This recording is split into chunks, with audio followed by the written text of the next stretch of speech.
Hello friends, in this video I will show you how to fix d3d compiler 43.dll is missing error on Windows 11.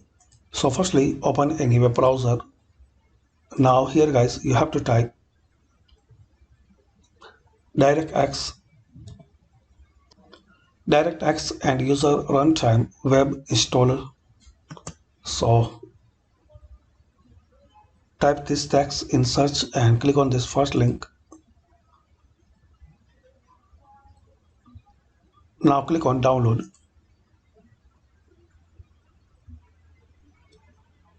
Now double click on this setup file.